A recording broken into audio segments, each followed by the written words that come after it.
dan mendapat beban tarik. Tadi kita sudah belajar bahwa akibat beban tarik tadi menyebabkan perpanjangan, ya ini, atau delta, atau biasa disebut dengan deformasi.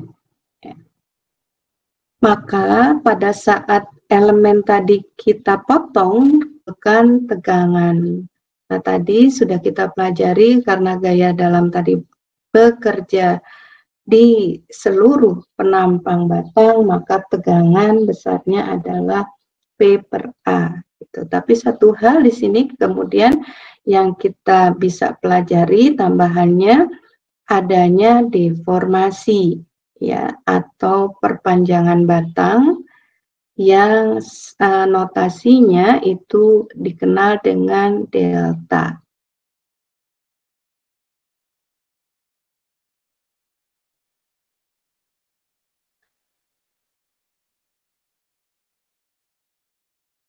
Perpanjangan batang tadi yang kita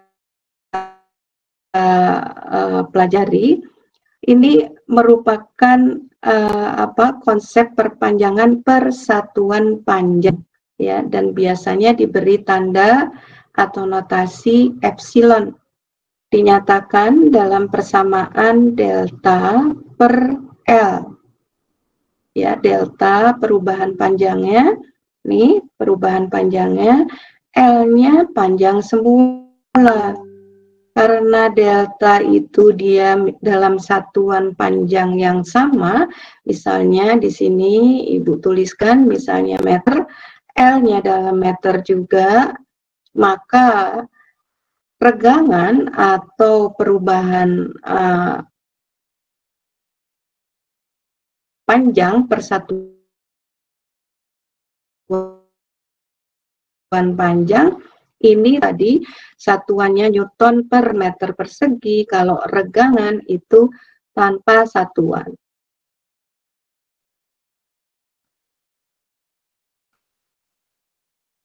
Tuh.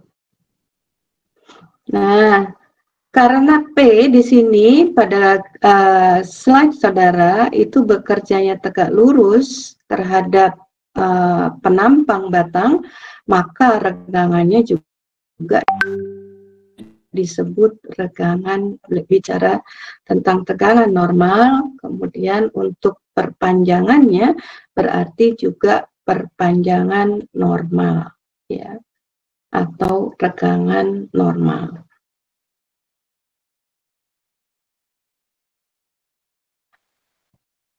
Oke, jadi sama halnya seperti tegangan, maka ada perjanjian tanda untuk regangan di sini.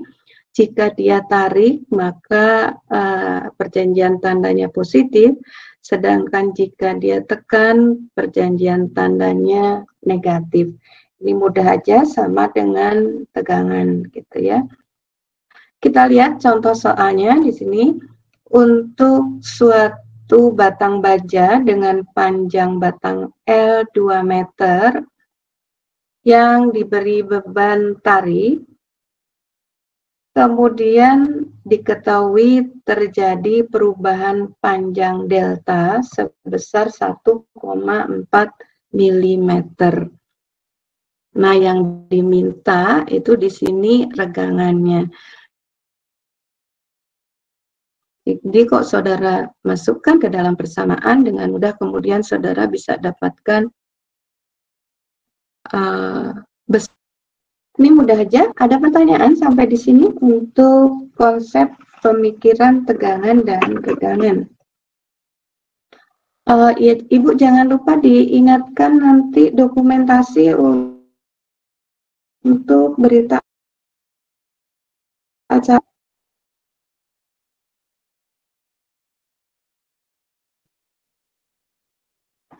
Ya, siapa yang mau buat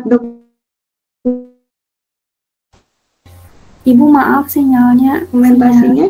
Jadi kalau sudah selesai silakan kirim. Ibu kah yang putus-putus? Iya. Iya. Iya, kalau putus-putus Ibu juga nggak bisa apa-apa nih ya, karena mungkin internet Ibu tidak bagus ya. Tapi ada pertanyaankah? Sampai di slide-nya bisa terlihat? Bisa, Bu. Terlihat, Bu. Bisa. Oke. Sampai di sini ada pertanyaan kah? Jadi tadi kita belajar tentang konsep tegangan yang dibedakan tarik dan tekan, ya. Kemudian dengan perjanjian tanda kalau tarik positif, negatif itu untuk tekan. Kemudian karena adanya beban yang bekerja, maka akan menyebabkan perubahan panjang pada batang. Nah, sama seperti halnya tegangan, maka perubahan panjang juga dibedakan menjadi dua, satu tarik, kemudian yang lainnya tekan jika bebannya yang bekerja adalah beban tekan. Ya, untuk tegangan sendiri persamaannya adalah beban atau P per satuan luas. Ya, luas penampang. Ya, sedangkan regangan persamaannya adalah perubahan panjang dibagi panjang semula. Ada pertanyaankah sampai di sini? Atau masih putus-putus suara Ibu?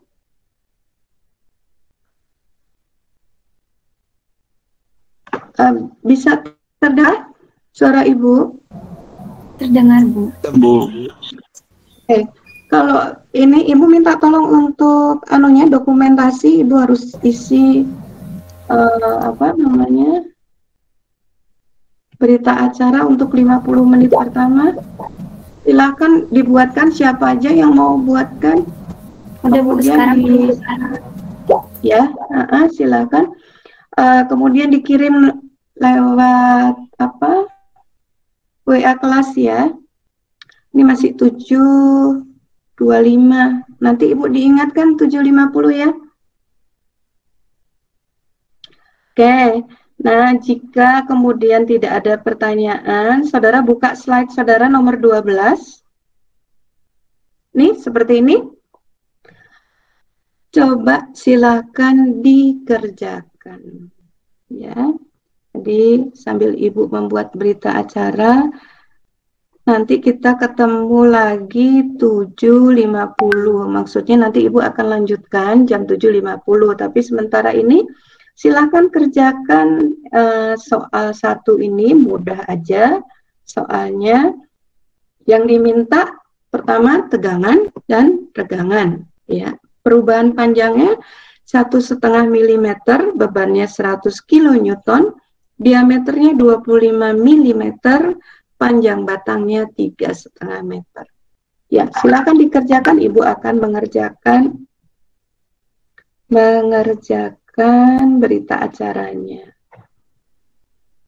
Tegangan apa, regangan apa gitu. Tetapi untuk memahami karakteristik mekanis suatu material itu dilihat dari grafiknya.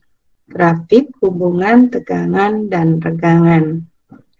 Jadi di sini di slide saudara itu adalah gambaran bagaimana kita mendapatkan data untuk besarnya tegangan dan regangan suatu material, yaitu melalui pengujian, ya.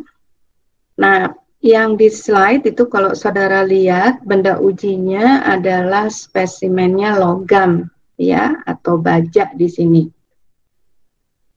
Kemudian di gambar sebelah kanan itu adalah alat yang dipakai dalam pengujian. Jadi nanti di kelas 2 saudara akan masuk lab untuk menguji tarik baja ini. Ya, jadi saudara akan lebih mengenal alatnya, saudara akan lebih mengenal spesimen atau benda ujinya gitu ya. Tetapi paling tidak saudara punya gambaran ya bagaimana kita mendapatkan grafik tegangan dan regangan. Jadi dari pengujian tarik baja ini sebagai contoh, nanti kita akan mendapatkan besarnya P yang bekerja dan besarnya delta atau perubahan panjang yang terjadi pada benda uji. Sehingga dari situ, dari P, kita akan mendapatkan besarnya tegangan per beban yang bekerja atau untuk setiap beban yang bekerja, dan kemudian kita akan mendapatkan regangan dari besarnya deformasi yang terjadi untuk setiap beban yang bekerja pada spesimen uji. Ya, jadi ini Ibu akan coba jelaskan. Jadi data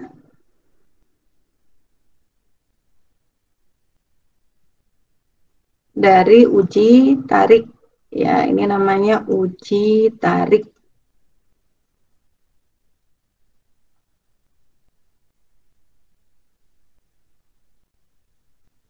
Ada dua, satu itu P atau beban yang bekerja, kemudian yang kedua itu adalah delta atau perubahan panjang.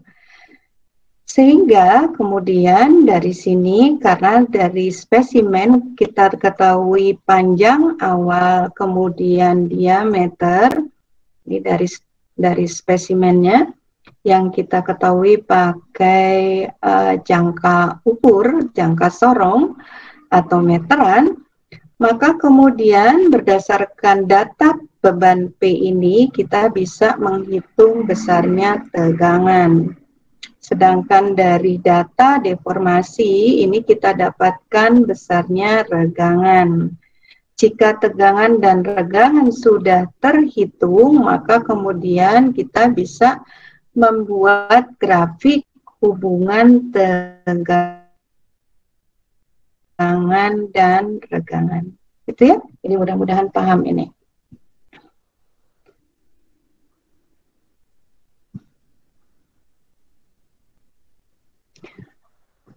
Oke, jadi grafik atau diagram tegangan regangan ini itu ditemukan atau dibuat awalnya oleh Bernoulli, ya, kemudian disempurnakan oleh Poncelet, dan ini sudah beratus tahun yang lalu gitu ditemukan, ya. Bagaimana konsep pengujian tarik ini? Ibu berikan di situ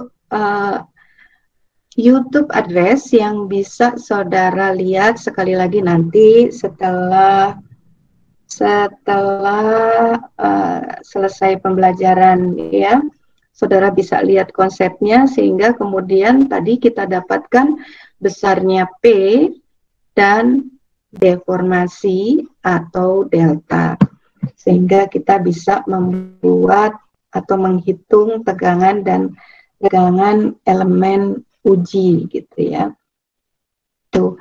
Jadi kalau saudara lihat ini bentuk apa namanya, bentuk mesin yang lain untuk pengujian tarik ini seperti ini. Di lab itu mesinnya hampir mirip seperti ini, ya. Kemudian yang kanan ini adalah gambaran bagaimana benda uji tadi dijepit. Jadi ini penjepitnya nih. Ada penjepit bagian atas, ini ada penjepit bagian bawah. Dan kalau saudara lihat nih ada kabel nih di sini. Ini dipakai untuk melihat perubahan panjang pada benda uji. Jadi bisa dipakai seperti ini. Ini yang namanya strain gauge, ya. Tapi bisa juga dipakai yang namanya extensometer, itu untuk mengetahui deformasi benda uji. Gitu. Jadi bermacam cara untuk mengetahui perubahan panjangnya. Tuh, silakan dilihat nanti YouTube-nya supaya saudara mendapatkan gambaran paling tidak pengujian tarik itu seperti apa gitu. Oke, Dari pengujian tarik tadi, kemudian sudah kita pahami bahwa yang kita peroleh adalah hubungan tegangan dan regangan. Nah, catatan sebelum Ibu membahas slide ini adalah gambaran hubungan tegangan dan regangan untuk baja. Ya, kenapa Ibu harus tekankan demikian? Karena jika materialnya berbeda, maka bentuk hubungan tegangan dan regangannya juga akan berbeda, tidak sama. Ya. Jadi, sekali lagi yang kita bahas adalah hubungan tegangan regangan baja. Ada dua warna di slide ini, grafiknya. Yang pertama itu slide yang grafik yang berwarna hijau dan yang kedua berwarna merah, ya. Apa kemudian perbedaannya? Di sini ada keterangannya di kanan atas. Merah itu menunjukkan engineering stress and strain curve. Jadi kurva tegangan regangan engineering. Dikenalnya seperti itu ya. Sedangkan yang hijau itu adalah kurva tegangan regangan sebenarnya. Nah, bagaimana kemudian kita mendapatkan merah dan hijau? Merah itu kita dapatkan berdasarkan luas penampang yang berubah sesuai terjadinya perubahan panjang. Sekali lagi, saudara lihat catatannya, ada di bagian kiri bawah ya. Jadi yang dua ini yang merah. Yang merah. Jadi merah itu berarti untuk yang kurva tegangan regangan engineering namanya ya.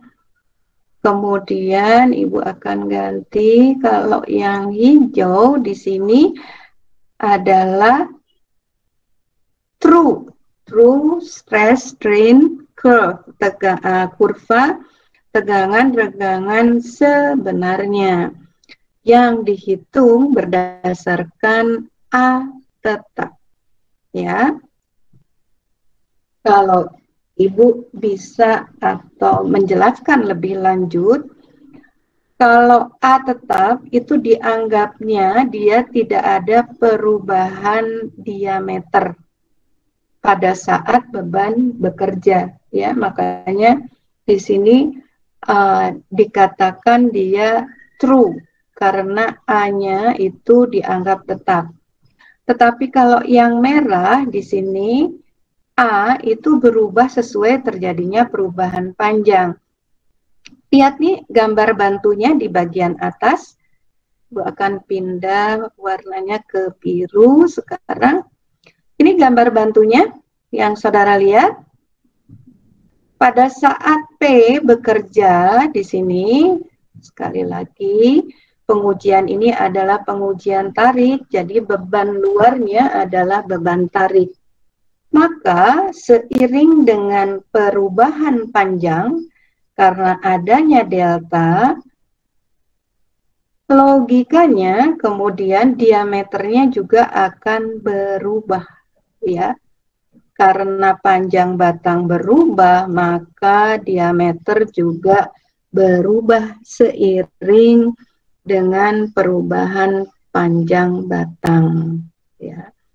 Nah, jika kita bisa mendetek perubahan diameter untuk setiap perubahan panjang, maka kemudian kita bisa membuat grafik yang warnanya merah. Tapi kalau kita tidak punya data perubahan diameter setiap perubahan panjang, maka grafik merah ini tidak bisa kita hitung. Begitu ya? Mudah-mudahan paham. Ada pertanyaan dulu? Beda antara engineering stress strain curve dan true stress strain curve. Jadi kalau yang hijau itu A-nya dianggap sama. Ya, kalau yang merah itu A-nya berubah-ubah sesuai dengan terjadinya perubahan panjang. Ada pertanyaan tidak?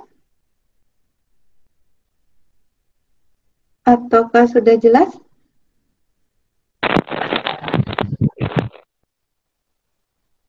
Silakan, bisa dipahami kan penjelasan Ibu? Bisa, Bu. Bisa, oke. Kita lihat lebih dalam grafiknya, ya. Jadi bagian vertikal itu di sini menunjukkan tegangan atau di dalam referensi disebut stres, ya.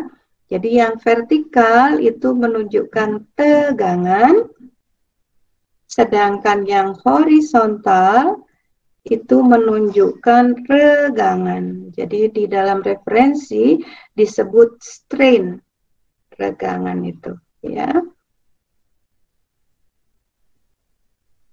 Kemarin Ibu sudah berikan ya minggu lalu referensinya. Jadi kalau saudara baca nanti di referensi, tegangan itu stres, regangan adalah strain. Oke.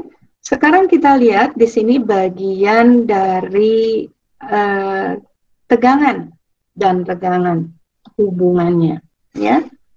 Jadi kita lihatnya dari nol di sini, dari nol yang kita lihat, artinya di sini bebannya masih nol, ya. Pada saat kemudian beban mulai bekerja, artinya P bertambah. Jika P bertambah di sini, maka kemudian kursor Ibu yang biru kelihatan? Terlihat, Bu. Terlihat kan? Terlihat ya. Pada saat P mulai bekerja, artinya juga kemudian terjadi perubahan panjang pada batang. Ya. Terus demikian, ini P terus bekerja pada grafik contoh ini sampai kemudian dia mencapai suatu titik di sini yang disebut titik leleh atau yield, ya. Jadi yield itu leleh atau juga di referensi Indonesia itu ada yang menyebutnya luluh, leleh, luluh, ya, yield itu. Bu tuliskan di sini, yield itu leleh, susah sekali nulisnya. Leleh atau bisa juga luluh. Ada yang menulis seperti itu ya.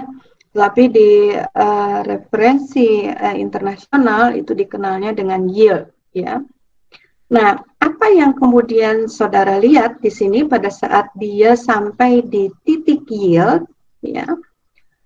Pada saat P mencapai titik yield atau titik leleh, maka kemudian tegangan yang terjadi adalah yield stress. Jadi saudara lihat di sini nih. Ya. Pada saat P mencapai titik yield atau yield point, maka tegangan yang terjadi disebut yield stress. Itu di bagian kirinya. Bagian bawahnya, saudara lihat nih, batasan dari 0 sampai titik yield, ini adalah kondisi yang kita kenal sebagai kondisi elastis. Ya. Nah, untuk pemahaman grafik ini, saudara buat catatan tersendiri ya, saudara tulis saja catatannya apa yang Ibu jelaskan ya. Sekali lagi. Jadi kita lihat dulu titik 0 pada saat P belum bekerja. Jika kemudian P kita kerjakan, kita berikan pada elemen uji, maka kemudian tegangan juga akan bertambah. Ya, sampai dia mencapai suatu titik yang disebut dengan yield point. Jadi ini yield point-nya, yang titik yang Ibu tebalkan itu namanya yield point. Pada saat itulah tegangan mencapai apa yang disebut dengan yield stress atau yield strength. ya. Atau kalau di Indonesia kan tegangan leleh. Ya. Itu dari sisi vertikalnya, kemudian di bagian horizontalnya kita lihat dari titik 0 sampai yield point ini adalah kondisi yang dikenal dengan kondisi elastis. Berikutnya setelah yield point, kemudian saudara lihat nih, ini ciri khas dari grafik hubungan tegangan-regangan baja. Jadi ada seperti yang seperti ini ciri khas yang hanya dimiliki oleh logam, ya, bentuknya seperti itu. Bagian inilah yang kemudian kita kenal dengan bagian plastis. Saudara lihat bagian bawahnya nih, ya, yang bagian regangan di sini kita lihat ada penjelasannya. Di bagian ini adalah kondisi plastis. Setelah itu, jika P terus bekerja atau terus diberikan pada elemen uji, maka kemudian terjadilah strain hardening pada elemen uji. Ya, strain hardening pada elemen uji. Sampai mana ini? Sampai batas ultimate. Jadi kalau saudara lihat yang ini ultimate, batasnya di sini nih. Nih ya, batasnya ultimate. Ini namanya tegangannya dengan demikian adalah tegangan ultimate. Jadi kita mengenal tegangan yang lain, kalau tadi tegangan yield, sekarang tegangan ultimate. Setelah tegangan ultimate tercapai, kemudian terjadi necking. Necking pada benda uji. Jadi neck itu dari kata dasarnya yang artinya leher ya. Kenapa demikian? Lihat nih gambar bantu yang sebelah kiri nih. Kembali kita lihat gambar bantu yang sebelah kiri.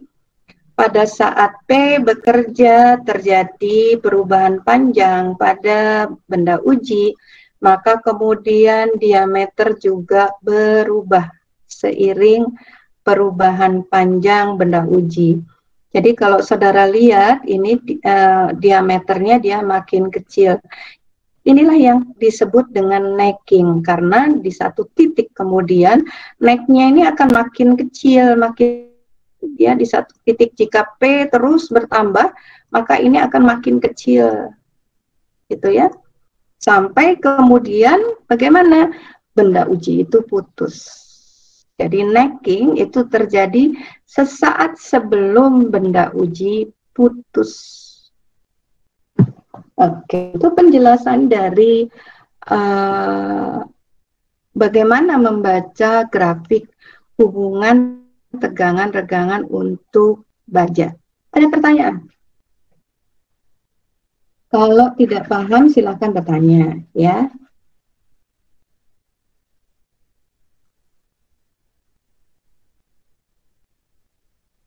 Oke, kalau tidak ada pertanyaan berarti saudara sudah. Ibu, saya mau bertanya, Bu. Silakan. Kalau misalnya yang di bagian plastis itu, apakah akan selalu seperti itu, gitu, Bu? Maksudnya selalu bagaimana? Akan naik turun seperti itu. Oh, tadi Ibu sampaikan, jadi bagian yang seperti gelombang ini hanya dimiliki oleh siapa? Baja. Metal. Logam. Ya, kalau misalnya keramik gitu ya, polimer, dia tidak memiliki bagian yang bergelombang seperti ini. Jadi ini khusus untuk baja atau logam. Begitu? Baik, Bu. Terima kasih, Bu. Ya. Ada lagi pertanyaan? Bu, saya izin bertanya, Bu. Ya, silakan. Untuk diameternya sendiri itu, apakah bisa kembali ke diameter awalnya gitu, Bu? Pada saat, ya. Pertanyaan yang bagus, tapi nanti jawabannya nanti ya. Sebentar, ini dengan siapa ya, Ibu? Soalnya nggak lihat ininya. Ini Ibu lihat ke window Ibu.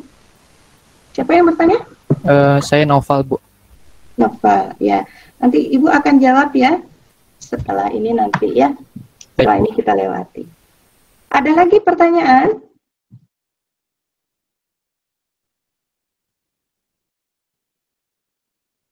Oke.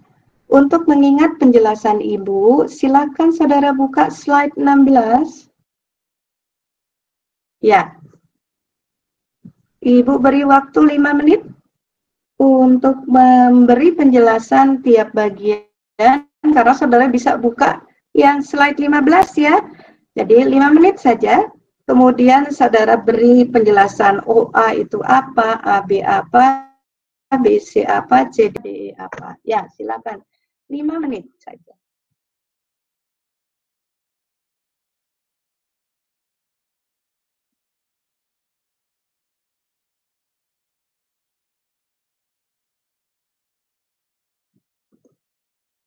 Ya, titik awal. A itu adalah titik yang disebut dengan titik proporsional. Ya. Dicatat ya. Jadi A itu bukan titik yield tapi titik proporsional.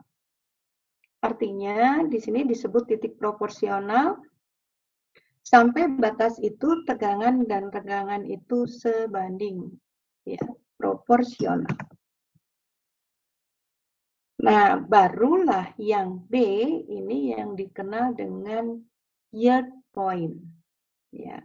Jadi Ibu koreksi jawaban Halimah dan Ibu tambahkan jawaban Neisa yang tadi belum tahu katanya. B-nya itu adalah titik yield. Sehingga kalau dari A, Ibu tarik ke kiri, dari titik A, Ibu tarik ke kiri, memotong bagian vertikal, inilah yang dikenal dengan tegangan proporsional. Ya, karena titiknya titik proporsional. Nah, yang B, jika Ibu tarik ke kiri, inilah yang dikenal dengan tegangan yield atau yield strength. Ya. Di referensi yang baru, ditulisnya tuh pakai notasi seperti ini. FY. Ya. Notasi tegangan itu di referensi yang baru, itu pakai notasi F. Gitu, mudah-mudahan terjawab yang OA dan AB. Ibu pindah yang BC. Rizky, BC bagian apa Rizky? Ya, Bu. Untuk di bagian BC, Bata mengalami sesuatu yang namanya plastis, Bu. Plastis. Ya, Ibu. Oke. Berikutnya CD. Tadi Iya, Bu. CD apa? CD mengalami strain hardening, Bu. Strain hardening. Oke. Terakhir DE, Elvira.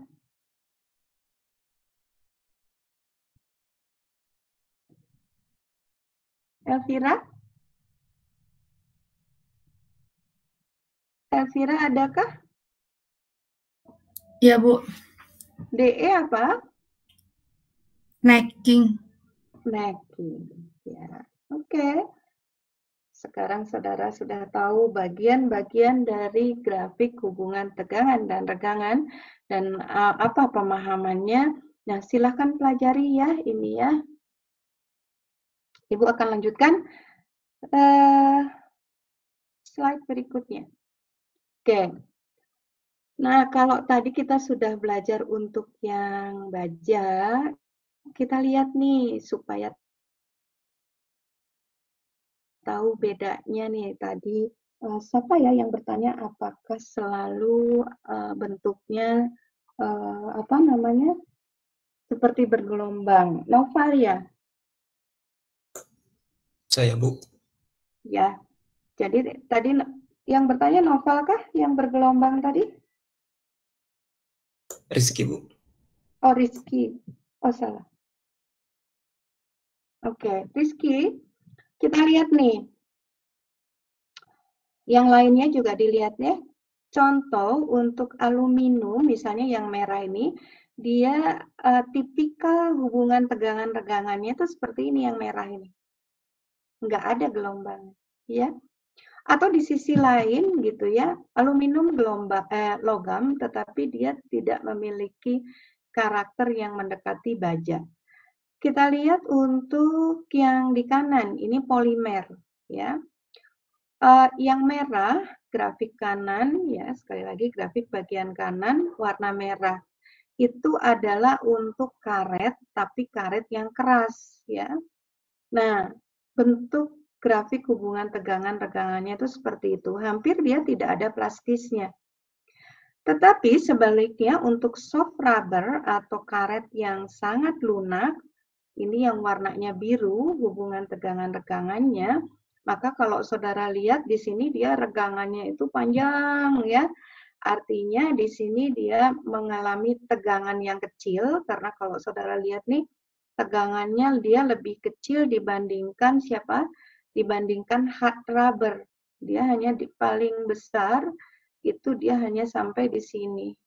Ya, paling besar untuk soft rubber itu tegangannya. Sedangkan yang hard rubber ini kan dia bisa sampai tinggi, tegangannya bisa sampai di sini nih. Tuh. Tetapi soft rubber ini dia regangannya besar gitu ya. Jadi dari sini kemudian kita paham bahwa hubungan tegangan-regangan itu akan sangat bervariasi tergantung materialnya. Ya. Tapi yang kita pelajari sebagai dasar pembelajaran kita adalah tadi hubungan tegangan-regangan baja. Mudah-mudahan Rizky terjawab ya bahwa tidak selalu seperti itu. Nah, sekarang tentang kembali ke awalnya, ke diameter awalnya. Nanti kita lihat ya. Pada saat suatu material kembali ke dimensi asal setelah beban dihilangkan, maka material dikatakan dalam kondisi elastis. Ini Nova ya tadi? Betul, Bu. Oke, Nova. Jadi kalau Ibu kembalikan di sini semuanya saja, dilihat grafiknya. Kita lihat grafik yang baja ya, yang biru ini. Jadi kondisi elastis itu terlihat jelas perbedaannya dari mana? Dari grafik hubungannya. Grafik hubungan tegangan-regangan pada saat dia kondisi elastis itu dia bentuknya linier ya atau lurus nih kalau saudara lihat. Nih, lurus. Ini elastis. Ya. Jadi pada saat kondisi material elastis, coba dicatat, jika kemudian beban dihilangkan, maka material akan kembali ke bentuk semula. Artinya, diameternya juga akan kembali ke diameter semula. Gitu ya. Tadi pertanyaan bagus nih dari Nova. Itu kondisi elastis. Atau artinya lagi di sini, pada saat dia berubah dari elastis, kemudian menuju plastis, maka artinya pada saat material mencapai kondisi plastis, dia jika beban dihilangkan tidak akan kembali ke bentuk semula. Itu bedanya ya. Jadi yang dipahami kondisi elastis itu yang bagaimana? Jadi kondisi jika pada saat beban dihilangkan, material kembali ke bentuk semula, itu disebut kondisi elastis. ya. Kemudian hubungan tegangan dan regangannya, ini yang harus saudara pahami, hubungan tegangan-regangannya bentuknya adalah linier. Linier, diingat-ingat ya. Kalau elastis, pada saat beban dihilangkan, dia kembali ke bentuk semula, dan hubungan tegangan-regangannya linier. Ya. Nah, pada kondisi tersebut, pada kondisi elastis tersebut, hubungan linier antara tegangan dan regangan itu dinyatakan dalam persamaan yang saudara lihat di slide. Tegangan sama dengan modulus elastisitas kali regangan. Ya. Tegangan sama dengan modulus elastisitas kali regangan. Ini berlaku hanya pada saat hubungan linier antara tegangan dan regangan, ya. Jadi nanti kalau saudara diberikan suatu kondisi yang non-linier, maka persamaan ini tidak berlaku. Oke. Persamaan hubungan dalam kondisi linier itu dikenal dengan hukum Hooke. Ya, jadi kalau ditanya hukum Hooke itu yang bagaimana, itu persamaan yang menunjukkan bahwa tegangan adalah modulus elastisitas kali regangan. Jadi Hooke itu merupakan saintis pertama yang melakukan penelitian terhadap sifat elastis material. Ya. Nah, sedangkan untuk modulus elastisitasnya sendiri itu dikembangkan oleh yang lain nih, yang disebut dengan Thomas Young. Jadi kalau saudara lihat ini di slide saudara, yang gambar kanan atas itu adalah Hooke, ini Hooke. Yang bawah ini Thomas Young. Thomas Young ini yang kemudian mendalami tentang modulus elastisitas. Ya. Sehingga modulus elastisitas yang notasinya E besar, ini huruf E besar, itu dikenal juga atau disebut juga dengan Young modulus. Jadi saudara tahu kenapa modulus elastisitas kemudian dikenal juga atau disebut juga Young modulus, karena yang menemukan adalah Thomas Young. Itu ya.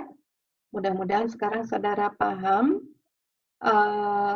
bagaimana kondisi elastis suatu material. Dan ini berlaku untuk umum, tidak hanya untuk baja. Ya, jadi kondisi elastis material itu berlaku untuk semua jenis material. Oke. Nah, ada sedikit tugas nih. Saudara hanya searching aja, cari nilai modulus elastisitas baja, aluminium, kayu, dan beton. Ya, ini juga gampang, saudara hanya googling aja. 5 menit, silakan saudara kerjakan. Nanti kita lihat lagi apa hasil saudara. Ya, silakan dikerjakan.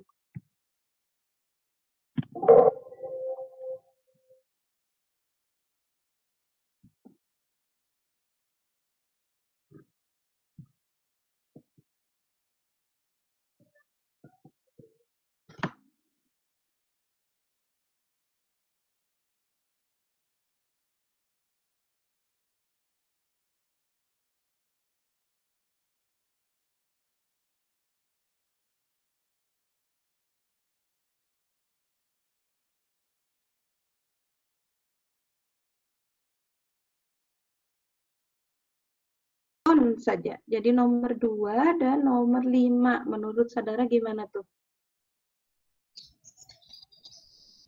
Nomor 2 sama nomor 5, Bu. Kalau Ya, menurut baja saya, dan beton. berdasarkan tabel, modulus elastisitas baja itu lebih besar daripada beton, Bu. modulus elastisitas baja lebih besar dari modulus elastisitas beton. Oke, jadi itu cara saudara membacanya ya, memahaminya. Coba saudara kaitkan dengan berat jenisnya. Gimana coba? Berat jenis baja di situ di dalam tabel. Ya, lebih berat jenisnya lebih besar dibanding beton. Oke. Dalam arti, jadi berat jenis itu atau modulus elastisitas itu akan mengikuti apa? Berat jenis daripada material tersebut. Material, ya.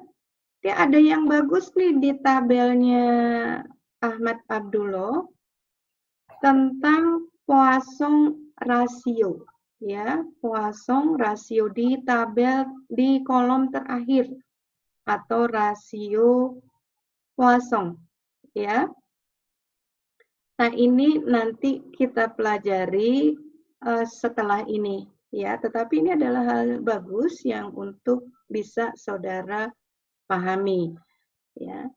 Nanti kita coba pelajari, tapi kita akan istirahat dulu selama 30 menit ya. Jadi kalau sekarang 8.55, nanti kita ketemu lagi jam 9.25, begitu? Widiawati, nanti jangan lupa ya untuk dokumentasi yang kedua ya. Nanti aja. Kemudian ada juga perubahan dia ke arah Y dan ke arah Z. Sehingga jika kita ambil rasionya antara regangan lateral terhadap regangan aksial, itulah yang kemudian kita kenal dengan Poisson rasio. Ya, nih. Jadi di sini kalau saudara lihat persamaannya regangan arah Y itu sama dengan regangan arah Z. Jadi saudara bisa mencari perhitungan Poisson rasio itu berdasarkan perbandingan arah Y terhadap lateral, terhadap aksial, atau perbandingan arah Z terhadap aksial. Itu yang dimaksud dengan Poisson rasio tadi yang kita lihat di tabel. Mudah-mudahan ini bisa dipahami gitu ya, dan saudara bisa belajar lebih lanjut nanti. Oke, ada tugas di sini untuk mensubstitusikan persamaan untuk tegangan dan regangan ke dalam hukum Hooke. Tetapi sebelum itu, Ibu akan share dulu ya. Kita lihat, ini Ibu stop dulu.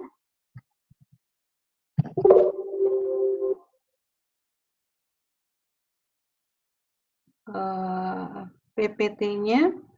Kemudian Ibu akan coba putarkan suatu video, mudah-mudahan bisa dilihat ya.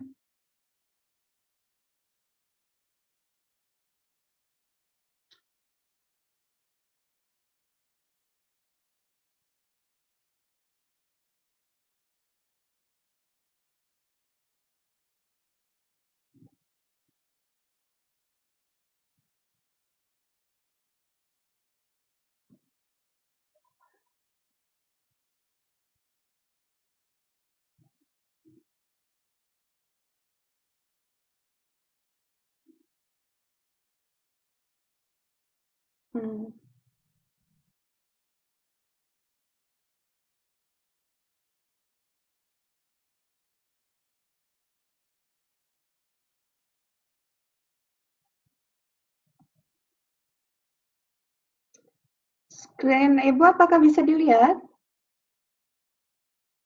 Bisa, Bu. Oke, saudara coba lihat videonya dulu ya.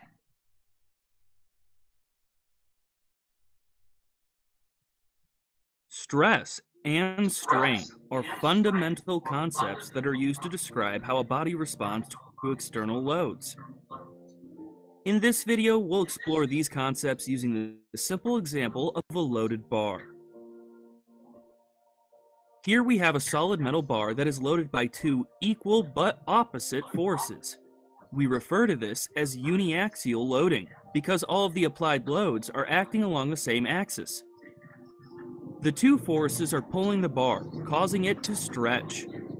Internal forces will develop within the bar to resist these applied forces. We can expose these internal forces by making an imaginary cut through the bar. I chose to remove the right side of the bar, but I could have removed the left side instead. For any imaginary cut like this one, the internal forces develop in such a way that equilibrium will be maintained. In this case, the effect of the internal forces acting on the cross-section created by our cut will be equal to the effect of the applied external force. I have represented the internal forces as 4 separate forces here, but I could have represented them as 1 or even 20 forces.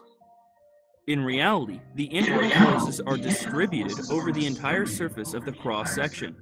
For this reason, it doesn't make much sense to talk about specific internal forces.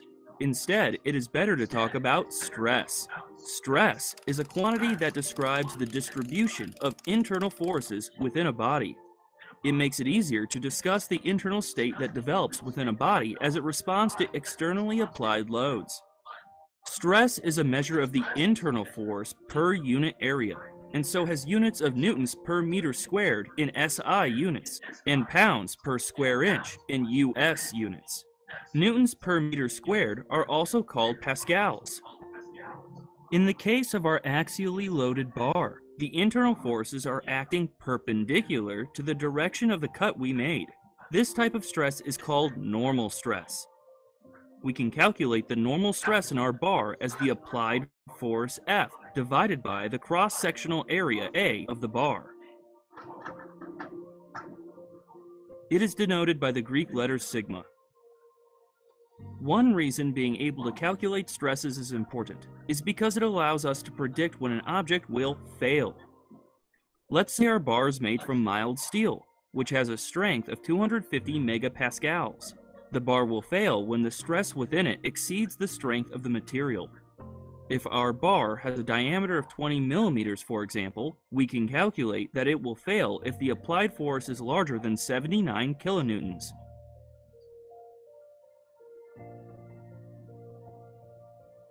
Normal stress can be either tensile or compressive.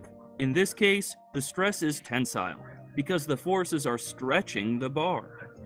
If the forces were trying to shorten the bar, we would have a compressive stress. The sign convention that is normally used is that tensile stresses are positive values and compressive stresses are negative values. In the case of our bar, it is reasonable to assume that the stresses are distributed uniformly across the cross-section and along the length of the bar. But this is a very simple scenario. The stress distribution in a beam that is bending, for example, will be more complex.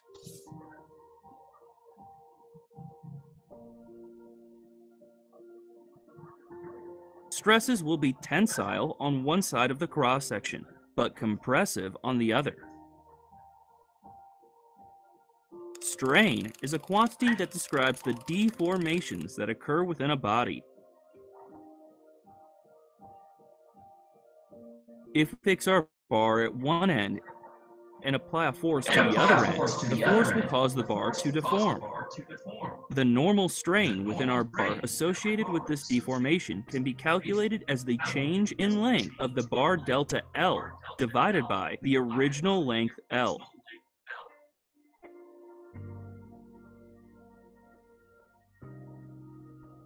Strain is a non-dimensional quantity and is often expressed as a percentage.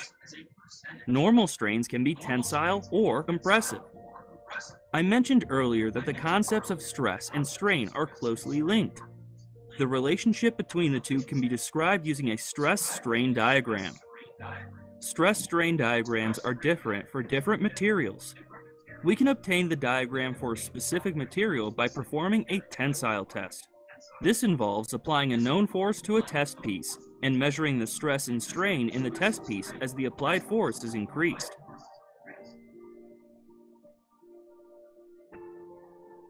Stress strain diagrams for ductile materials like this one show that there is an initial region for low strain values where the relationship between stress and strain is linear. Deformations occurring in this region are fully reversed when the load is removed, and so are said to be elastic. This linear relationship between stress and strain is defined by Hooke's law. The ratio between stress and strain is called Young's modulus, which is an important material property. Hooke's law usually only applies for small strains. For larger strains, the relationship between stress and strain is no longer linear. Deformations are not reversed when the load is removed, and we have permanent plastic deformation. You can learn more about stress-strain curves in my videos about Young's modulus and about material strength, ductility, and toughness. So far, we have only talked about normal stress, which is stress acting perpendicular to a surface. The other type of stress is shear stress. If our bar isn't loaded along its axis, but instead perpendicular to its axis, like this, the internal forces that develop within it are oriented parallel to the bar's cross-section. These internal forces are called shear forces. Shear loading is common in bolts, for example. Once again, it is helpful to use the concept of stress to talk about the internal shear forces within the bar. Shear stress is denoted by the Greek letter tau and can be calculated in a similar way to normal stress, as the applied force F divided by the cross-sectional area A. This is actually an average shear stress, since the internal forces will not be distributed evenly across the cross-section. We can better understand shear stresses by looking at the stresses acting on a small element within our bar. We have a shear stress on one face of the element, but the element needs to be in equilibrium, so we must also have shear stress face in the opposite direction. And to maintain rotational equilibrium, we must also have two additional shear stresses, as shown here. These four stresses all have a magnitude equal to tau, and define the shear stresses acting at a single location. Shear stresses cause a rectangular object to deform, like this. We have deformation, so of course we also have strain. Shear strain is defined as the change in angle, shown here, and is denoted by the Greek letter gamma. Hooke's law also applies for shear stresses and shear strains, but the ratio between them is the shear modulus G instead of Young's modulus. Although I have discussed normal and shear stresses separately so far, the stress state at a single point within a body will actually have components in both the normal and the shear directions. The magnitudes of the normal and shear components will depend on the angle of the plane we are using to observe the stresses. In our bar with union... Ya, Ibu berhentikan dulu. Tapi lihat apa yang kita pelajari terakhir di sini. Ada dua notasi. Yang pertama, apa yang kita kenal sebagai tegangan dengan notasi sigma di dalam Greek huruf Yunaninya ya. Kemudian yang kedua itu kita Although I have discussed shear stresses separately so far, the stress state at a single point atau tegangan geser ya. Tegangan geser itu di dalam notasinya itu tau, ya tau dalam huruf Yunani. Jadi paling tidak sekarang saudara sudah punya gambaran apa yang harus saudara pelajari nanti pada saat saudara harus belajar sendiri tentang 3 macam beban yang lain, yaitu untuk geser tadi. Kemudian lentur dan torsi ya. Seperti tadi Ibu sampaikan di awal slide, saudara Ibu berikan alamat untuk YouTube ya.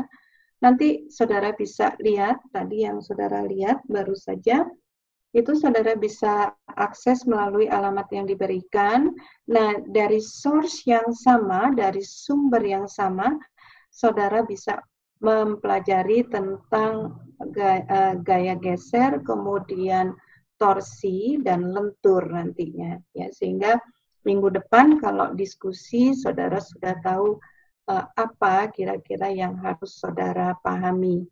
Tetapi selain itu untuk video yang tadi saudara bisa juga dapatkan atau saudara bisa lihat melalui e-learning.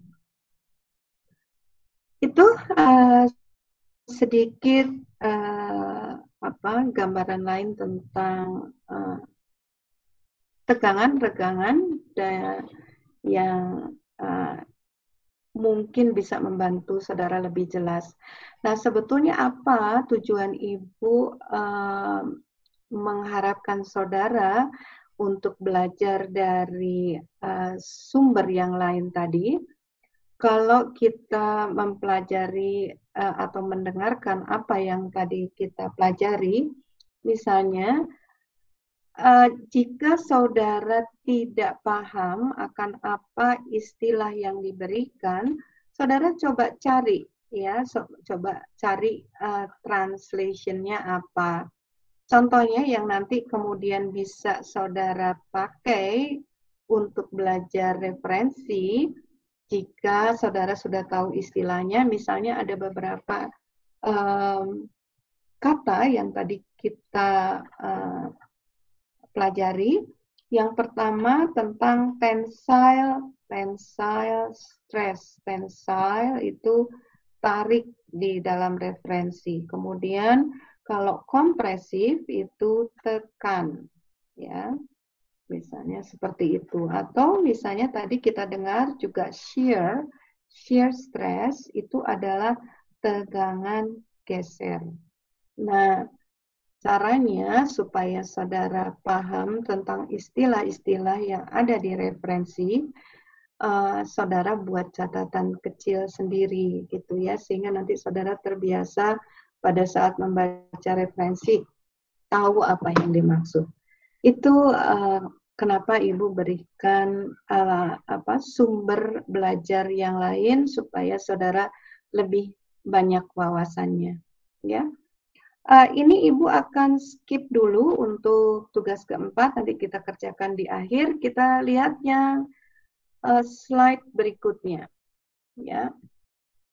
Jadi minggu lalu ada yang bertanya tentang daktilitas, gitu ya.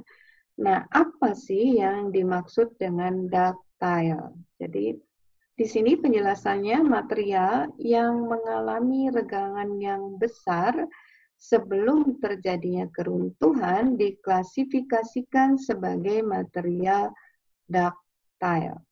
Jadi kata kuncinya di sini apa? Regangan yang besar. Ya, ini kata kuncinya nih.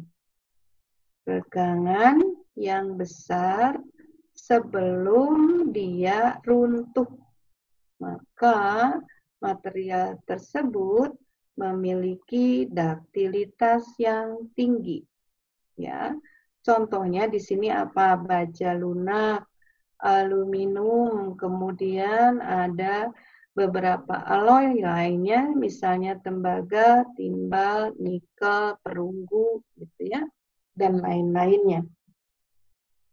Nah, sebaliknya sekarang untuk yang regangannya kecil sebelum dia runtuh itu dikenal dengan material brittle atau getas, ya.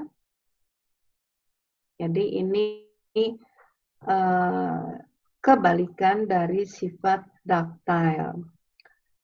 Penjelasannya saudara bisa baca di sini bahwa material yang mengalami kegagalan pada saat diberi beban tarik yang tidak terlalu besar, artinya regangannya tidak terlalu besar, diklasifikasikan sebagai material getas atau brittle di dalam referensi. Ya, Ibu. jadi dua istilah baru yang sekarang menjadi catatan dalam ya. Share screen-nya belum ganti, masih di e-learning. Oh gitu. Coba.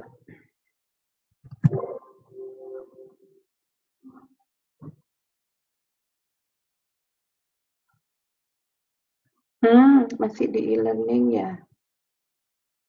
Oke, Ibu akan ke sini dulu.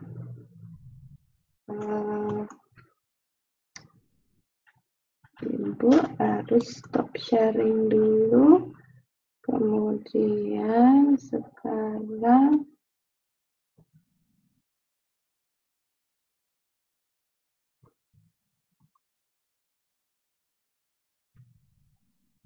ya, bisa dilihat sekarang? Bisa, Bu. Ya. Jadi ini tadi yang kita bahas tentang material ductile, ya. Jadi di slide saudara juga saudara bisa baca material ductile adalah material yang mengalami regangan yang besar sebelum dia runtuh. Artinya sebaliknya, kalau sebelum keruntuhan regangannya kecil, maka material tadi dikenal sebagai material brittle atau getas. Contohnya beton, keramik, kemudian kaca, itu adalah material yang brittle. Biasanya material yang brittle itu kalau saudara lihat, grafik hubungan tegangan-regangannya seperti ini.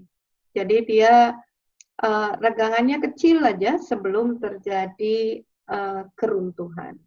Ya, jadi itu tadi sekali lagi ada dua pemahaman baru yang harus saudara ketahui, ductile dan brittle.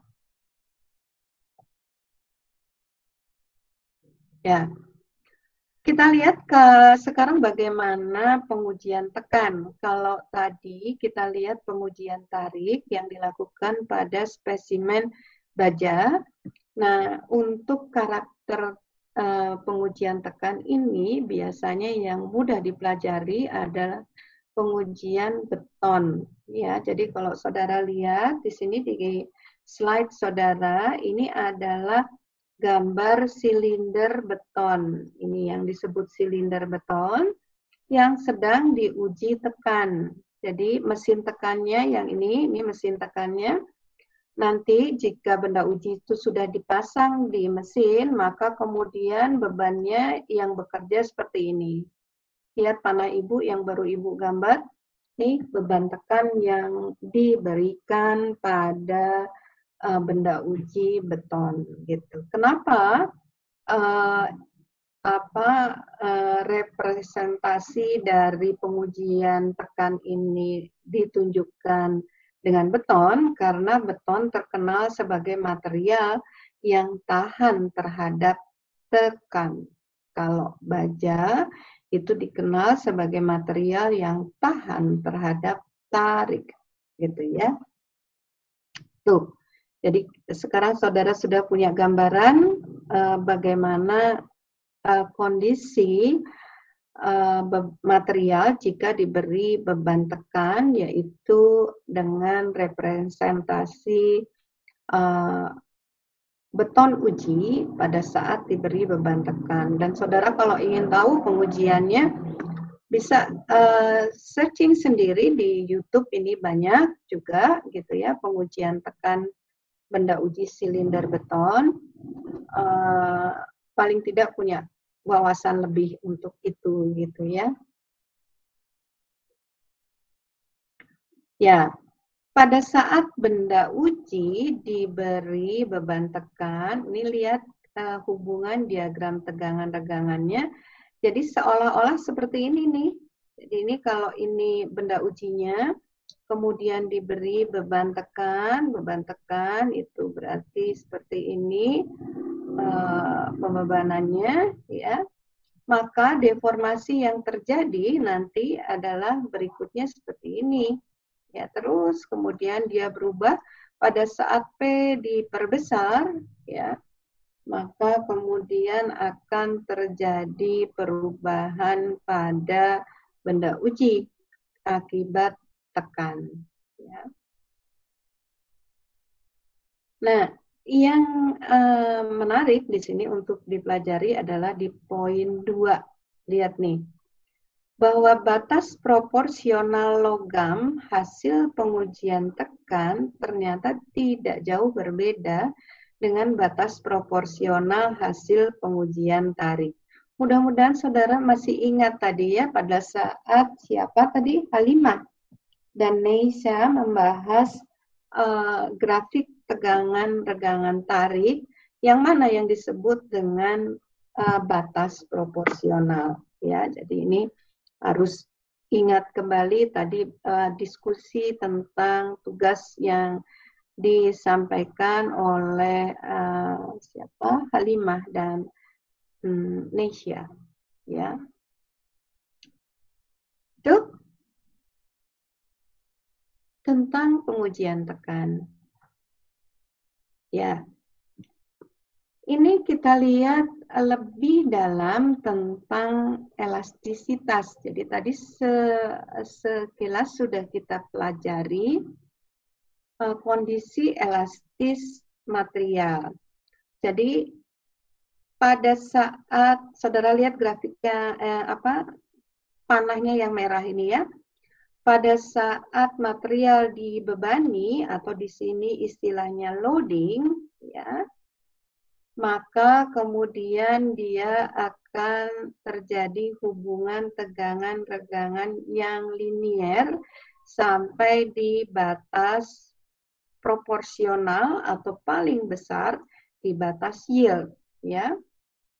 Nah, jika hingga batas proporsional tadi beban dihilangkan atau di sini gambarannya unloading, garisnya yang merah ini, maka material akan kembali ke bentuk semula, ya. Tuh. Berikutnya kita lihat bagaimana pada saat dia kondisinya plastis. Nah, jadi jika P kita tambahkan sehingga dia melewati batas yield di sini, maka kemudian beban pada saat kita hilangkan, saudara lihat yang tulisan unloading di sini, panahnya yang merah. Nah, kita kembalikannya sejajar dengan kondisi linier. Ini kita buat sejajar dengan kondisi linier. Apa yang kita lihat di sini? Ada perubahan panjang, ya, yang disebut dengan residual strain. Sedangkan sisanya ini yang dikenal dengan elastis recovery. Ya.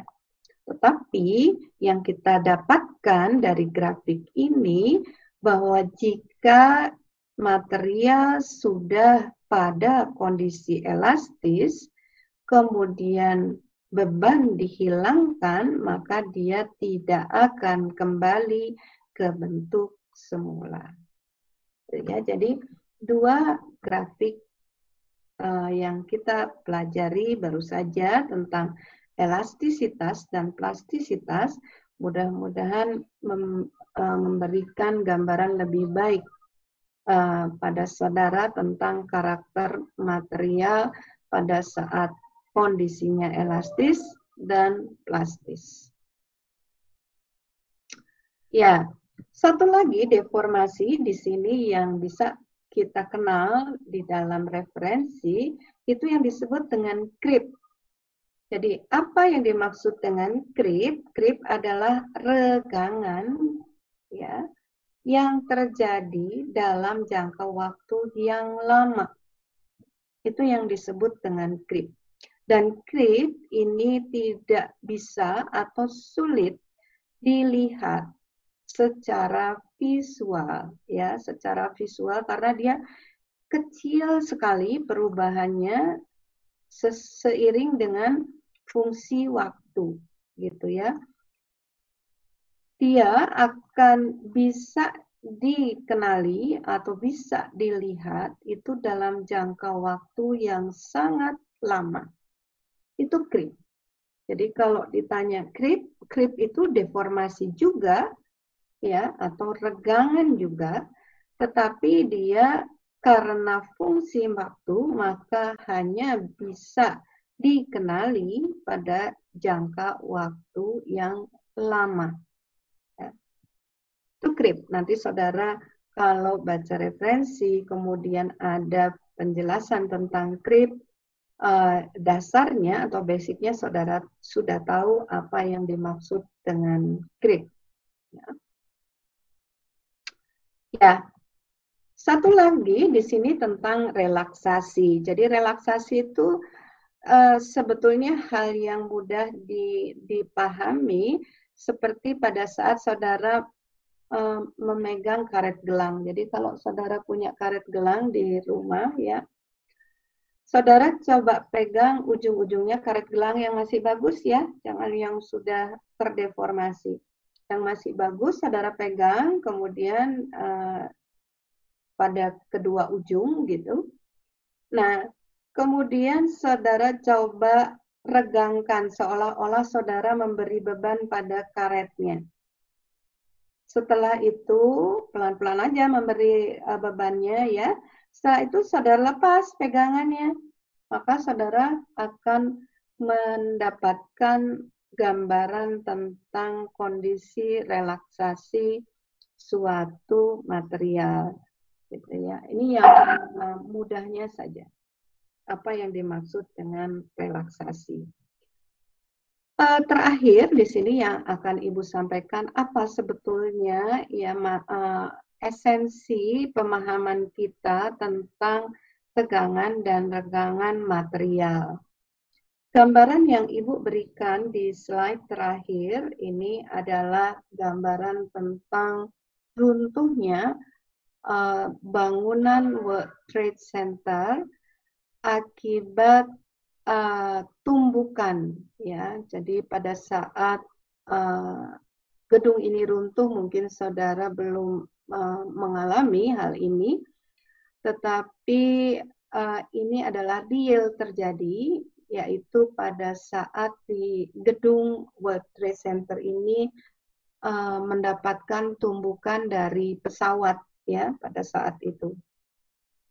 Nah, kalau saudara lihat di sini gedung ini dibangun secara tubular, ya. Kalau gambarannya tubular itu di kanan ini, di bagian kanan ini. Ini adalah gambaran tubular dari rancangan gedungnya, gitu ya. Dia dirancang dengan baik dan kuat, gitu ya.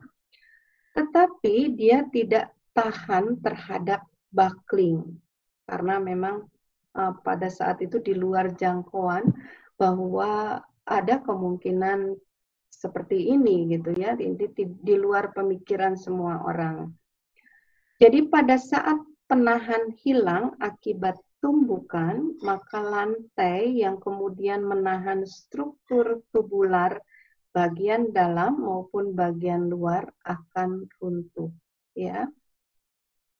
Ini gambaran saja bagaimana pentingnya kita memikirkan tegangan dan regangan untuk suatu elemen struktur atau struktur secara keseluruhan.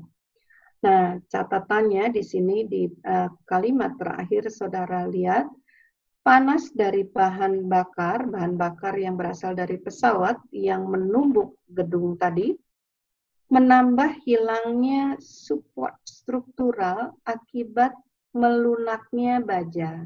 Jadi pada saat pesawat menumbuk bangunan tadi, bahan bakarnya terbakar mengakibatkan baja melunak, ya. Ini yang mudah-mudahan dipahami kenapa kita perlu mempelajari atau memahami tentang karakteristik tegangan regangan baja, ya. Mudah-mudahan ini menjadi pemahaman lebih bagi saudara mengapa saudara harus paham tentang hal ini pada saat mau belajar material, ya. Jadi belajar material bukan sekedar menghafal, tetapi bagaimana saudara bisa mengaplikasikan material sesuai kebutuhannya. Itu ada Ibu akan kembali ke slide tadi untuk tugas terakhir, silahkan dikerjakan. Ini hukum hooknya ada di slide saudara, jadi tidak akan lama. Coba nih 5 menit saja saudara kerjakan. Bagaimana saudara mensubstitusikan persamaan untuk tegangan dan regangan ke dalam hukum Hooke, ya, dengan memperhatikan adanya beban P tentunya, ya, ada panjang batang L, ada deformasi delta tentunya, ya. Kemudian ada luas penantang. Ya, silakan dikerjakan 5 menit saja sebelum kita mengakhiri pembelajaran hari ini.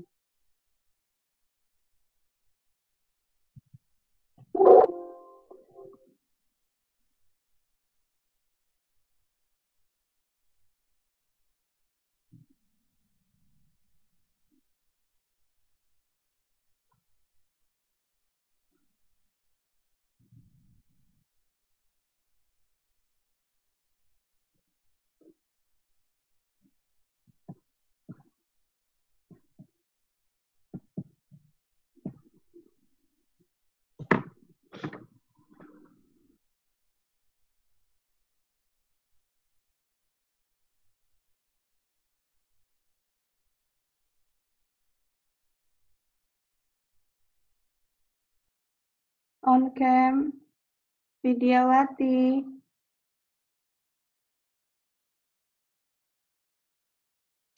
Sarafina ada?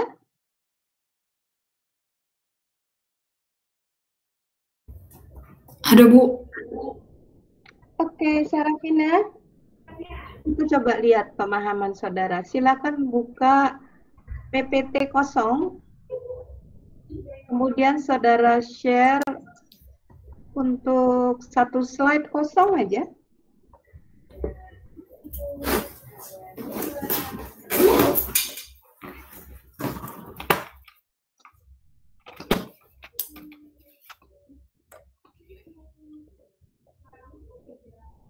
Baik, sebentar, Bu. Ya.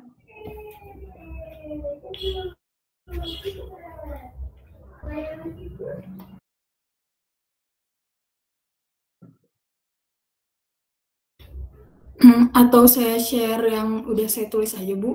Nggak apa-apa. Oh, boleh, silakan. Oke.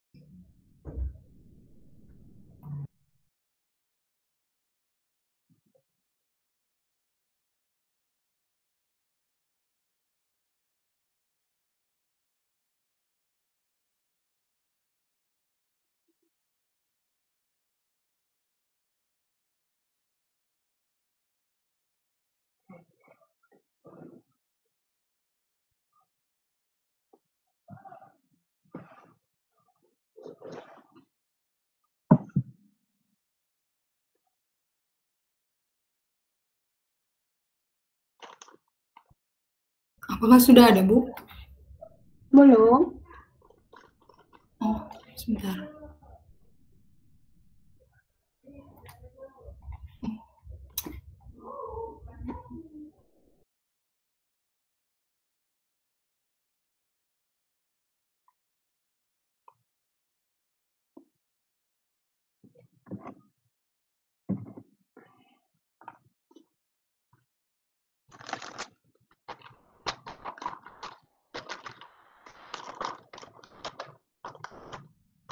Oke, tegangan P per A, regangan.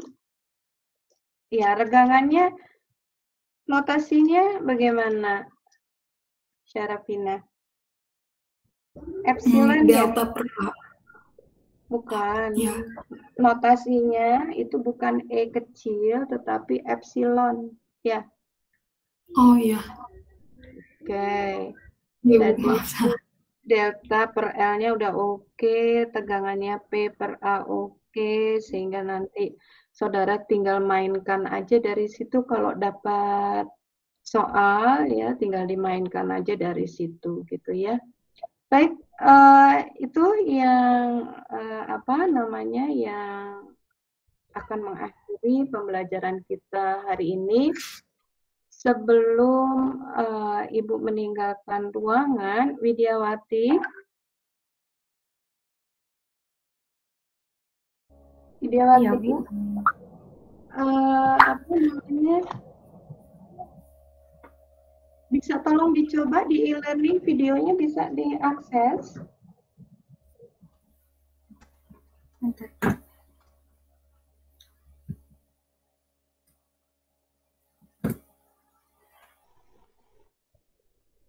Nah, mudah-mudahan bisa diakses. Kalaupun tidak, saudara sudah punya ininya, linknya.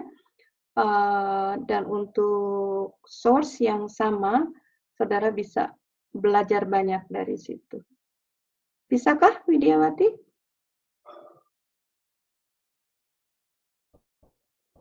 Sedang mencoba, Bu. Lagi.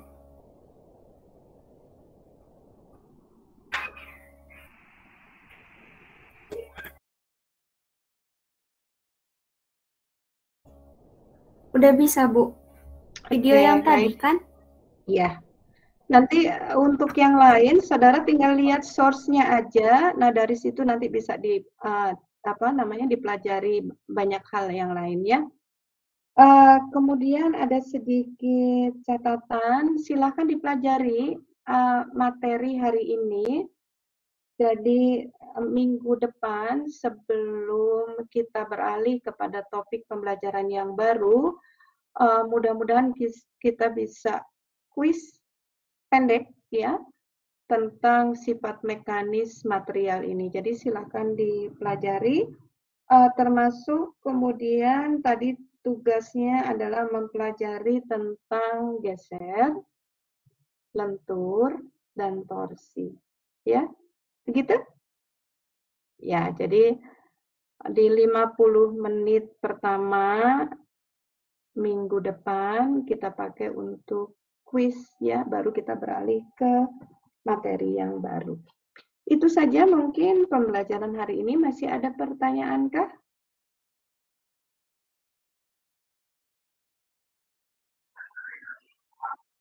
Ya.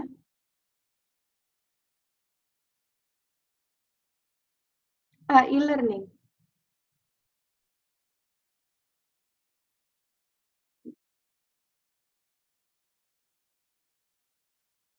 Di e-learning itu nanti saudara bisa lihat perintahnya. Jadi nanti tergantung soalnya, apakah soalnya essay atau multiple choice. Ya. Gitu ya. Jadi tidak pakai Gform ya, karena ini platformnya e-learning. Gitu ya.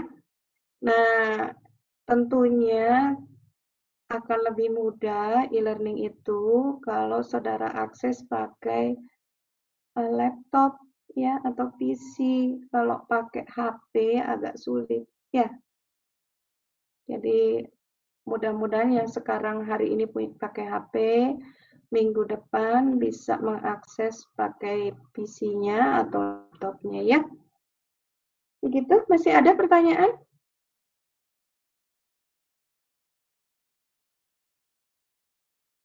Ya, jika tidak ada, Ibu akan akhiri pembelajaran hari ini. Terima kasih Widiawati sudah membantu pembelajarannya hari ini. Juga terima kasih lainnya yang sudah mau berkontribusi untuk belajar bersama. Wassalamualaikum warahmatullahi wabarakatuh. Waalaikumsalam warahmatullahi wabarakatuh. Sampai minggu depan ya. Ya, terima kasih Ibu izin meninggalkan forum. Ya, sama-sama.